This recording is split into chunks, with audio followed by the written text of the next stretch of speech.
تو وہ شخص جو تھا نا جس کی بیوی تھی، وہ کہتا ہے میں 2-3 دفعہ کا غلام ادھر آ، فلانی چیز بتا. میرے ذہن میں یہ تھا کہ امیر المومنین نے کو بندہ کھڑا کیا آنے جانے والے مسافروں کا خیال کرے.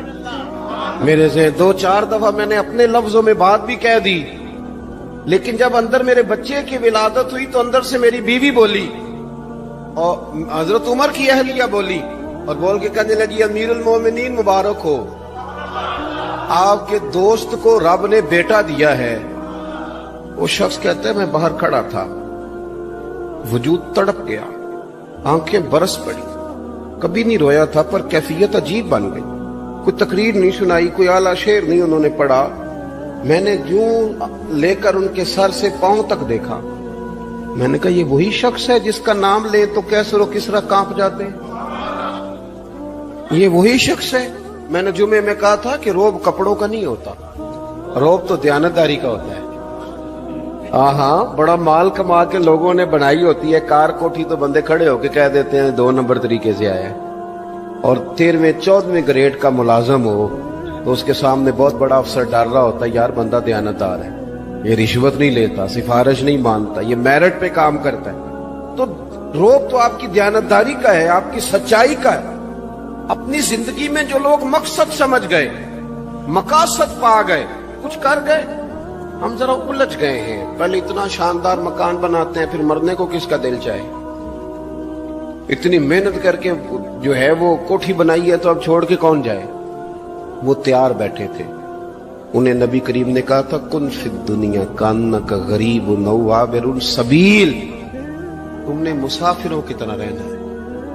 او میرے بھائی، کبھی دیکھا ہے ایئرپورٹ پہ مسافر لڑتا ہو کہ میں نے یہ جگہ خریدنی ہے؟ اسے پتہ ہے کہ ابھی فلائٹ آنی ہے، میں نے تو چلے جانا ہے. ریلوے اسٹیشن پہ جو جگہ ہوتی ہے وہ خریدنے کے لیے لوگ رٹا نہیں ڈالتے، انہیں پتہ ہے پہلی ٹرین سے چلے جانا ہے. بس سٹاپ پہ جھگڑے نہیں ہوتے کہ یہ کرسی میری ہے، جانا جو ہے مٹی دیں تے مٹی رہنا ہی. ایویں کادی بلے بلے، اج مٹی دے اتے بندے آتے کل مٹی دے تھلے. اتنا زیادہ مقصد نہیں نا جب سمجھتے تو بے چین ہے، بے قرار. بعض لوگوں نے اتنے پیسے جمع کر لیے کہ اتنے کھا نہیں سکتے، اتنی ضرورت نہیں، لیکن اس کے باوجود ہے کہ وہ دوڑ ختم ہونے کا نام ہی نہیں لے رہی. حضرت صدیق اکبر رضی اللہ تعالیٰ عنہ امیر المومنین ہے. بادشاہوں کے بڑے بات ہوتی ہے. ہمارے ملک میں ایسے بھی بادشاہ گزرے ہیں کہ جو سفر پہ جاتے تھے تو خانساہ میں بھی لے جاتے تھے، باورچیوں کو بھی لے کے جاتے تھے کہ کھانا میری مرضی کا ہونا چاہیے. حضرت ابوبکر صدیق نے پانی مانگا امیر المومنین، تو صحابہ نے نہ شہد ملا پانی پیش کیا. کوئی اتنی لمبی بات تو نہیں، لیکن صدیق اکبر رو ہی پڑے، اور اتنا روئے کہ ہجکیاں بن کے. لوگ کہتے ہیں پتہ نہیں تھا کس بات پہ رو رہے ہیں، پر ہم بھی رو پڑے. حضور آپ کیوں روتے ہیں؟ تو آپ فرمانے لگے یار مجھے آسانیوں میں مبتلا کرنے لگے ہو، مجھے ان دنیا کی لذات میں الجھانے لگے ہو. میں حضور کی بارگاہ میں بیٹھا تھا، اللہ کے رسول فرما رہے تھے پیچھے ہٹ جا، پیچھے ہٹ جا، پیچھے ہٹ جا. میں نے پوچھا حضور آپ کس کو کہہ رہے ہیں؟ حضور فرمانے لگے دنیا میرے پاس آئی تھی، وہ قریب کرنا چاہتی تھی مجھے، تو میں نے اسے کہا پیچھے ہٹ جا، میرے نیڑے نہ آنا، دور ہٹ جا. وہ ہٹ تو گئی ہے پر جاتی دفعہ کہہ گئی ہے سونیا آپ تو بچ گئے ہیں، پر آپ کے بعد والے کیسے بچیں گے؟ تو مجھے سینے سے لگا لے، گلے سے لگا لے. مقصد اپنا سمجھے، اعمال کا حسن پیدا کرے. اگر انسان کا مقصود مال کمانا ہے تو اگر مال مل گیا تو اس کے بعد پھر کیا کرے گا؟ کسی نے طے کر لیا تھا کہ بہت بڑی گاڑی اور بہت بڑا بنگلہ مجھے چاہیے، تو وہ بنگلہ اسے مل گیا، گاڑی آ گئی. اب تو مقاصد کیونکہ طے نہیں ہوتے، تو جو چیز انسان چھوٹا سا مقصد طے کرتا ہے وہ اسے حاصل ہو جاتا ہے. میں نے ملک سے باہر جانا ہے، گھر سیٹ کرنا ہے، ساتھ والا پلاٹ لینا ہے، ہو گیا سارا کچھ. تو اب وہ پھر انسان بے چین ہو جاتا ہے، پریشان رہتا ہے، کہتا ہے سمجھ نہیں آتی مطلب مقصود کیا ہے. اللہ تبارک و تعالیٰ نے تو ایک تنکا بے مقصد پیدا نہیں کیا، اتنا سونا انسان کیسے بے مقصد پیدا کر. تو رب کریم نے ہمیں بتایا کہ مقصد تو تمہارا ہے. مقصد ہے الذی خلق الموت والحیات لیبلوکم ایکم احسن عملا. اس نے موت اور حیات اس لیے پیدا کی ہے تاکہ پتہ چلے تم میں اچھے عمل کون کرتا ہے، تم کس قدر زیادہ اپنے رب کی عبادت کرتے ہو، کس قدر زیادہ حسن اخلاق کا مظاہرہ کرتے ہو، کس قدر زیادہ لوگوں کی خدمت کرتے ہو، کس قدر زیادہ تم دین کی تبلیغ میں، اشاعت میں، ابلاغ میں، ترویج میں کردار ادا کرتے ہو۔ با مقصد تمہیں بنایا، با مقصد اچھا ترین عمل تم میں سے کون کرتا، اس لیے موت اور حیات پیدا کی تھی کہ تم نے ستھرے سے ستھرے اعمال، بہتر سے بہتر کردار، اعلیٰ سے اعلیٰ تمہارا انداز زندگی۔ دیکھیں، ہم نے لوگوں کے ساتھ مل کے رہنا ہوتا ہے، بہت ساری چیزیں ایسی ہوتی ہیں کہ جو تکلیف کا سامان بنتی ہیں۔ اب انہی لوگوں کے ساتھ اللہ نے ہمیں مل کے رہنے کا حکم دیا، ان کے حقوق ادا کرنے کا حکم دیا، تو ساتھ ساتھ نہ درگزر کا بھی کہا، معافی کا بھی کہا۔ جب انسان معافی کر دینے والا ہو جاتا ہے، درگزر والا ہو جاتا ہے، تو پھر وہ بڑا ہو جاتا ہے، بڑے دل والا ہو جاتا ہے، بڑے حوصلے والا ہو جاتا ہے، بڑے ضرب والا ہو جاتا ہے، اس کی زندگی حسین ہوتی۔ تو یہاں آئے تھے کچھ کام کرنے، وہ جو ہم نے مقصود بنائے تھے نا، مطلب اچھے کپڑے، اچھی دنیا داری، اچھی گاڑی، اچھا موبائل سیٹ، وہ چونکہ مقصود نہیں تھا تو ان چیزوں کے حصول کے باوجود بھی لوگ پریشان ہیں۔ مقصود یہ تھا کہ بہترین عمل، سونا عمل، اعلیٰ ترین عمل میرے رسول پاک صلی اللہ علیہ وسلم کے غلاموں نے نا وہ عمل کر کے دکھایا۔ اعلیٰ ترین مزاج رکھتے تھے اور اعلیٰ ترین خدمت، یعنی لوگ ان کا کردار دیکھ کے نا، کردار اور عمل دیکھ کے، ہم تو لمبی تقریریں کرتے ہیں، باتیں کرتے ہیں، بڑا کچھ بتانا پڑتا ہے، لیکن وہ بس تھوڑا سا نا لوگ ان کے پاس اٹھتے بیٹھتے تھے، آتے جاتے تھے۔ اتنی دوڑ ہے کہ آگے بڑھ کے اور لینا ہے، اور لینا ہے، عالم مزید کا رٹا، وہ سمجھ گئے، ہم نہ اڑے ہوئے ہیں۔ بہت سارے لوگ ایسے ہیں جنہیں صحیح بات کا پتہ چل گیا ہے، وہ فیصلہ کرنے میں دیر کر رہے ہیں، انہیں سمجھ آ گئی ہے کہ بہتر یہی ہے کہ میں وقت پہ مسجد آیا کروں، انہیں سمجھ آ گئی ہے بہتر یہ ہے کہ سویرے اٹھ کے نا واٹس ایپ بعد میں دیکھوں، پہلے قرآن پاک کی زیارت کر لیا کروں۔ سمجھ انہیں ہے، سمجھ ہے کہ باتیں زیادہ کرنے سے بہتر ہے درود و سلام زیادہ پڑھا جائے، پتہ انہیں ہے، فیصلہ ہی نہیں کر رہے، ارادہ نہیں بنا رہے، توجہ نہیں کر رہے۔ جب بہت زیادہ بندہ دنیا داری میں الجھ جاتا ہے نا، بہت زیادہ، آسانیاں تو بندے کو جینے نہیں دیتی۔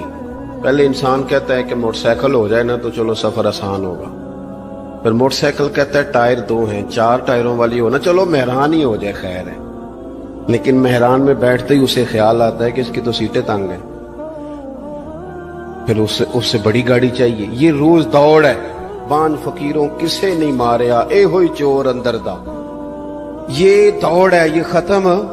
حضرت ابوبکر صدیق رضی اللہ تعالیٰ عنہ امیر تھے، ہمیں تو نا جی ایک سے ایک کھانا، اور آج یہ نہیں کھانا، آج میری مرضی کا کھانا، یہ میری مرضی کا، یہ میرے بچے کی مرضی کا، یہ فلانے کی مرضی کا، وہ خواہشات کا انبار، اور نفس بچے کی طرح ہوتا ہے، خواہش پوری کرو تو فوراً ہی دوسری بھی بتا دیتا ہے، دوسری پوری کرو تو تیسری کی بھی خبر دے دیتا ہے۔ ہم نا چونکہ الجھ جاتے ہیں، پھر وہ الجھاؤ ہمیں باہر نہیں نکلنے دیتا۔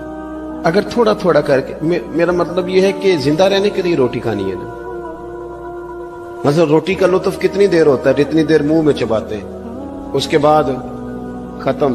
تو کپڑا تو پہننا تھا بدن چھپانے کے لیے، اس میں وہ کدھر سے آ گئی ساری کہانیاں جو آج بن گئی۔ اور اتنے میں نے عجیب و غریب نظام دیکھا ہے کہ نوجوان ہے، اچھا بھلا سیانا آدمی، کپڑے اس نے تازے سلوائے ہیں، اور 99 لوگوں نے کہا ہے صحیح لگ رہا ہے، تو صرف ایک نے کہا ہے نہیں ٹھیک لگ رہا، وہ پریشان ہو جاتا ہے، کہتا ہے اس کا کچھ کروں۔ کیوں؟